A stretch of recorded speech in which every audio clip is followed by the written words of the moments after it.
Hey guys, I'm gonna do kind of a how-to video on packing cards for trades. The reason for this is that I trade a lot on Trading Card Database, and people are all the time asking me how I pack cards. What's the safest, most efficient way to pack cards? I will show you based on what I do. I'm not gonna say that it's gonna be the same for everybody, but this first video is going to be a 4-card pack through a plain white envelope. It's pretty easy.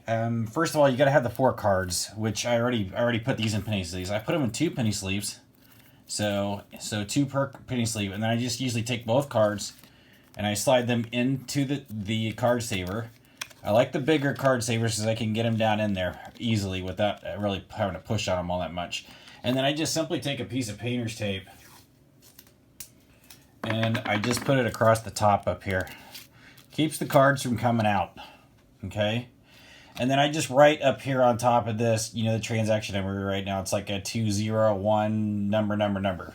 That way, when I mail it, it goes right into whoever receives it can say, oh, this is part of this transaction. Because I know that when I do these transactions, I sometimes have 10 to 15 of these going, and it's such a pain when I got to click through them all to try to figure out, okay, which one is this one, because nobody wrote the number on there. Next, I take this, and I put it inside of a greeting card, and then I'll take another piece of painter's tape, and I'll just stick it down right across here, like this. Close the card, put it inside the envelope. You guys kind of get the picture here. Put it inside the envelope. This keeps it from being a lot less rigid.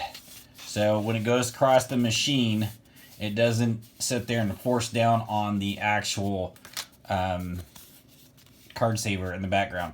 Now this, when done, you know your address, your stamp. You can put your forever stamp on. I always do the stamp last in case I make a mistake and I gotta throw this out. Put your return address on there. I like to not only seal them here, but I like to put a bit of packing tape just right across from about here to here, just to hold that thing down. I do not want this thing getting torn on the corner or anything like that. You know, the problem with sending cards is that if you're not having a secure mailbox, like I have a lockbox that all mine go to, if it's not a secure box, somebody might think that's a gift card in there and they'll snoop in there. So I like to put a little piece of tape in there. Then if you go to your area Walmart or someplace where you can get yourself one of these little scales, and I'll fire it up here.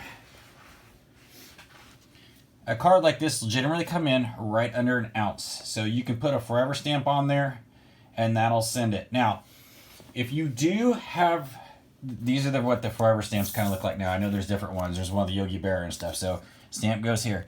If it goes over an ounce, let's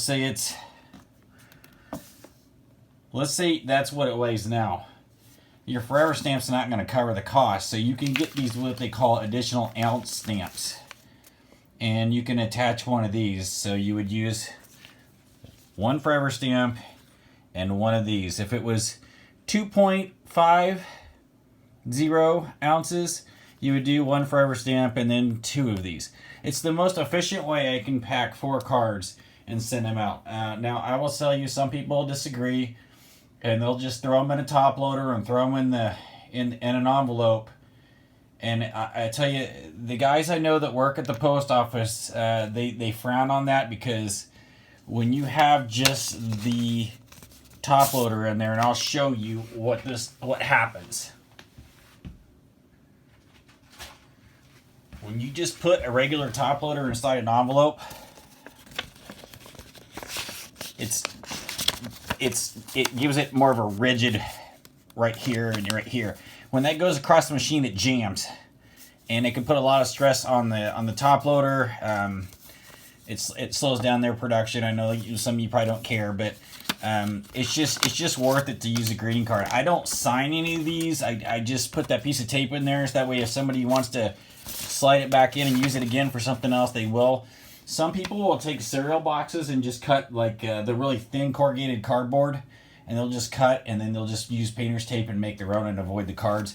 I get my cards at estate sales and whatnot, so I'm getting like 100 of these for like $2 or $3 or something like that. So dollar store is another good place to get these, where you can get like 10 or 15 of them for $1. It's just worth it, guys.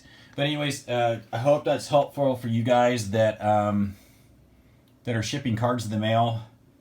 I've seen some complete disasters out there. It's not a foolproof way, but I've sent off a lot of stuff using these card savers, and they're not cheap. These things aren't that cheap, so make sure that your trade value is worth the cost of what you're sending. And then, but you guys, it works for me. So I hope that's helpful, you guys.